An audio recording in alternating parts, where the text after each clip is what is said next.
Les îles éparses, véritables sanctuaires de biodiversité, jouent un rôle crucial pour la zone sud-ouest de l'océan Indien. Dispersées autour de Madagascar, ces îles constituent le 5e district des terres australes et antarctiques françaises. Elles abritent une biodiversité marine remarquable, avec des récifs coralliens parmi les plus diversifiés de la planète. Leur isolement et leur préservation en font des refuges naturels pour une multitude d'espèces. C'est dans ce cadre exceptionnel que se déploie un programme scientifique unique visant à étudier l'état de santé de ces écosystèmes fondamentaux.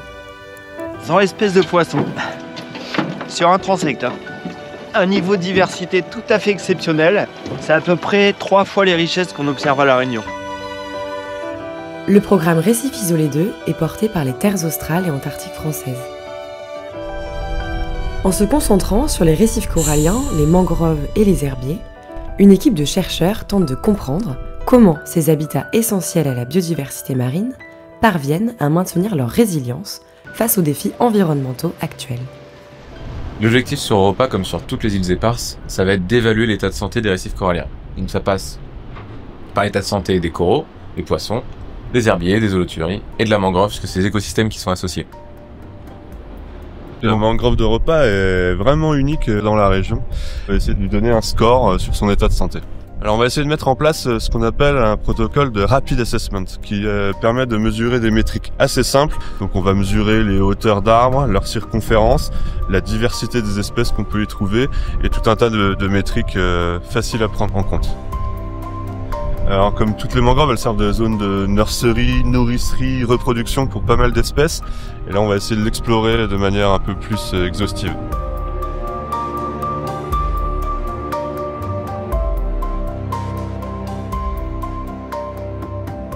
Alors le transect nous permet de définir des superficies d'échantillonnage. On tire 50 mètres, de 5 mètres de large. Et dans cette superficie de 250 mètres carrés, on va compter toutes les espèces qui passent, qui deviennent malheureusement très rares ailleurs et qui sont à Europa dans des abondances encore exceptionnelles. Europa, c'est vraiment une île très sauvage avec des récifs qui sont vraiment en très bon état de santé et qui ne bougent pas trop dans le temps en fait. Ce qui est assez rare aujourd'hui puisqu'il y a quand même beaucoup d'endroits dans le monde où les récifs se dégradent avec la pression humaine, le changement climatique. En fait, à Europa, les récifs, on a l'impression qu'on revient toujours avec une très belle couverture corallienne et ça a quelque chose de très rassurant de voir des récifs comme ça. À chaque fois qu'on plonge, on a toujours des loches géantes, des requins qui arrivent, des carangues, enfin voilà, tous ces signes qui montrent que les poissons qui sont associés aux récifs ont vraiment l'état normal d'un récif corallien. Mais cet état normal, on ne trouve plus en fait. Les récifs qui se portent le mieux dans le monde, c'est les récifs qui sont éloignés de la pression humaine. Plus ils sont loin de l'homme, et mieux ils se portent.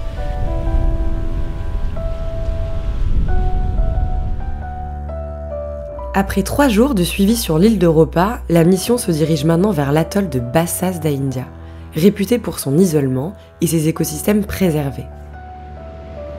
L'équipe profite de conditions météo clémentes pour aborder cet atoll tant redouté des navigateurs. Du coup, on va sur Bassas 3 qui est au nord de Bassas da India. On fait les stations GCRMN, poissons et coraux. Et surtout, on va baliser la station. Ça fait longtemps qu'on n'y est pas allé.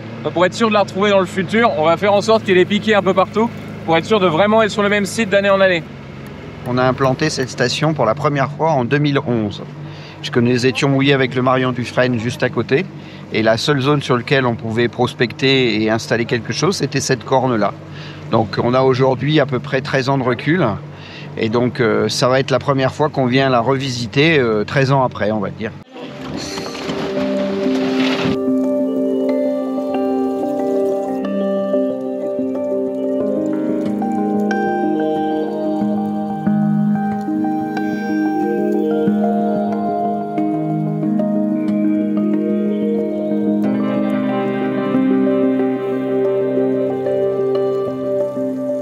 On a bien confirmation d'un très haut niveau de diversité, qui est comparable à mon avis à celui d'Europa, sauf peut-être à certaines petites stations, mais globalement c'est quand même, on est à, je pense à plus de 100 espèces de corail sur une plongée.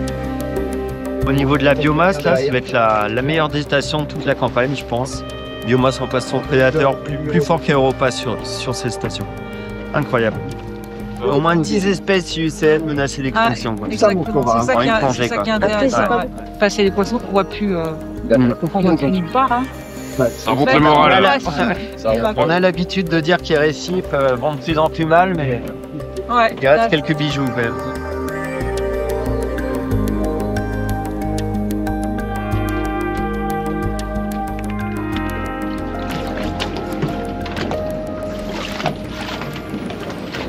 Après le terrain, on va extraire cette partie qui est le rhizome de la plante et les feuilles ici, surtout les feuilles jeunes.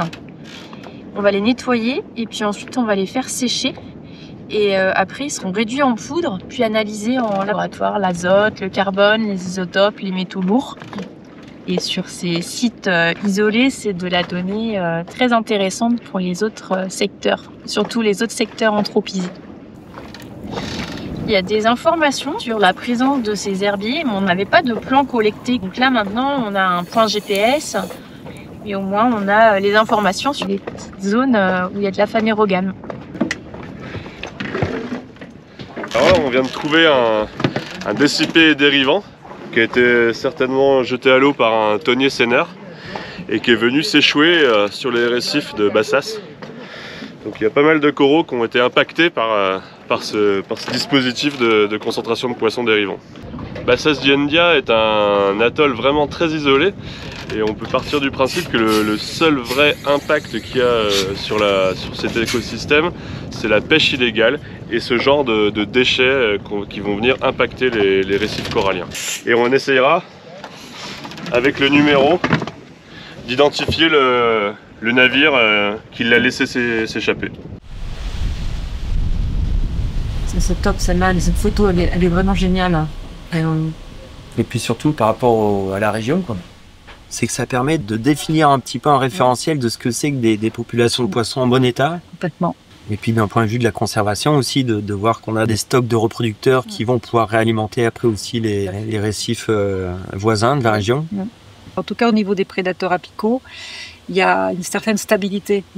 Tu vois toujours des mérous, des gros mérous, des gros gatrins, des requins qui sont là, donc ça c'est plutôt rassurant. Globalement, je dirais il me semble que les peuplements de poissons, en tout cas, sont relativement stables. Donc, je sais pas, il y a aussi peut-être l'effet de la surveillance, le fait que les militaires ont maintenant un bateau pour surveiller un peu les récifs, ça a un effet dissuasif. Cap maintenant sur l'île de João de Nova. Sa situation géographique, au cœur du canal du Mozambique, la rend particulièrement vulnérable aux activités humaines et au changement climatique. Son état de santé est donc particulièrement surveillé. Nous sommes arrivés cette nuit à João de Nova. Lors de notre dernier passage en avril, nous avons constaté énormément de blanchissement, contrairement à Bassas et Europa. Certaines stations atteignaient jusqu'à 80% de blanchissement. Et lorsqu'on a relevé les sondes de température, on a eu 2-3 semaines avec plus de 30 degrés dans les premiers mètres d'eau.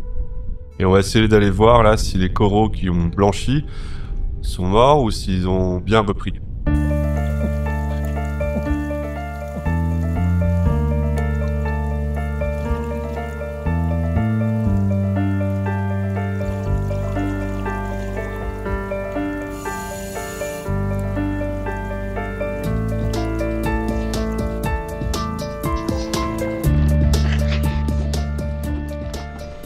On voit bien que les Poecilopora qu'on a vu blanchis il y a 6 mois, ils s'en sont parmi, ils sont tous morts. Il n'y a aucune colonie qui s'en est remise, clairement.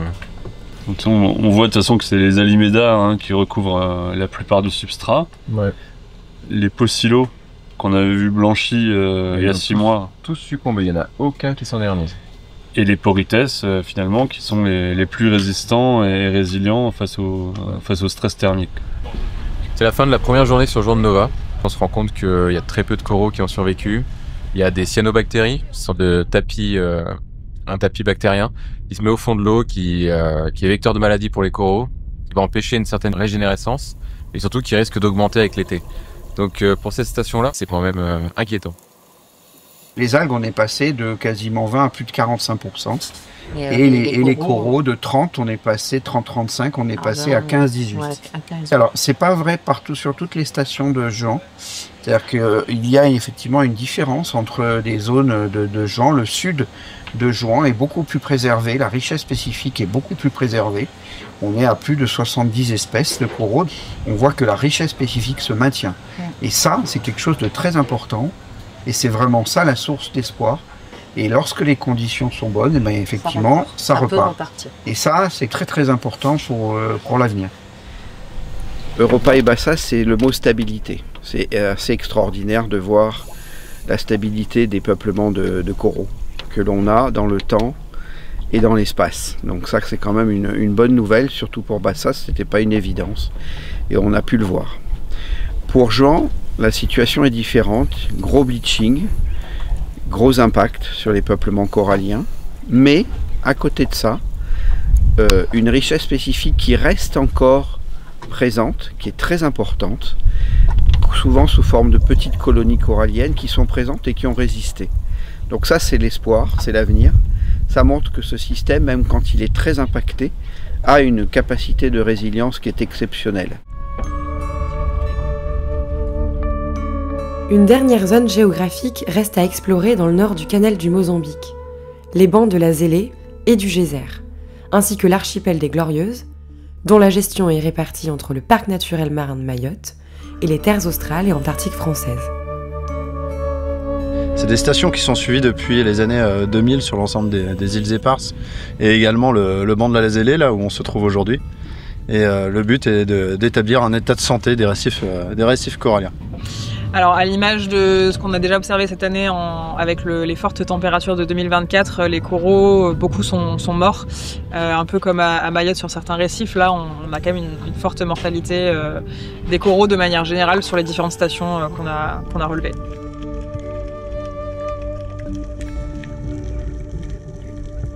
La particularité des Glorieuses est d'abriter des herbiers remarquables. À l'image des récifs coralliens, ces vastes prairies sous-marines sont essentielles au maintien de la biodiversité des océans et fournissent un habitat à de nombreuses espèces qui s'y nourrissent et s'y réfugient. En 2018, une étude a montré que ces herbiers jouent un rôle majeur pour les tortues vertes de l'archipel des Glorieuses. Depuis, une méthode de suivi a été mise en place pour évaluer l'état de santé et garantir la gestion durable de ces prairies sous-marines. Du coup, à Glorieuse, on a des herbiers plurispécifiques, donc avec plusieurs espèces qui se rencontrent. On a aussi des herbiers monospécifiques, de thalassodendrons. On n'a pas vu beaucoup de faune associée, mais déjà le fait que ces écosystèmes continuent à être dynamiques, c'est des très bonnes nouvelles pour tous les écosystèmes aux alentours. Un protocole supplémentaire a été mis en place afin de suivre les peuplements d'holothuries, dont le rôle de nettoyeur est vital pour les récifs. Aussi appelés concombres de mer, ces animaux sont prisés sur les marchés asiatiques et soumis à une forte pression de braconnage. Un phénomène inquiétant que révèle déjà la présence illicite de dispositifs de pêche ainsi que la raréfaction de certains poissons à forte valeur commerciale. On va essayer de continuer les suivis et il faut espérer que les îles éparses, ces îles qui sont absolument uniques au monde, restent un havre de paix, un laboratoire à ciel ouvert et qu'elles maintiennent la magnifique biodiversité qu'on voit à l'heure actuelle. La réalité des îles éparses est bien plus complexe qu'il n'y paraît. Chaque île raconte une histoire marquée par des défis uniques. Malgré leur isolement, ces sanctuaires de biodiversité n'échappent pas aux pressions humaines, qui viennent perturber l'équilibre naturel. Alors que les îles du sud du canal du Mozambique ainsi que Tromelin, à l'est de Madagascar, semblent encore relativement préservées, celles situées au nord sont durement impactées par l'augmentation des températures. Les données collectées durant cette mission vont donc être cruciales pour élaborer des stratégies de gestion adaptées à chacune des îles. Car ces récifs coralliens ne sont pas seulement des trésors isolés. Ils sont une source de production de larves de coraux et de poissons qui se dispersent au fil des courants et contribuent à la colonisation et la régénération des récifs de la région. Cette mission marque ainsi le début d'une série d'actions en partenariat avec les îles et les territoires voisins. L'objectif est de mettre en place un réseau solide d'aires marines protégées afin de garantir la survie de ces récifs et l'exceptionnelle biodiversité qu'elles abritent.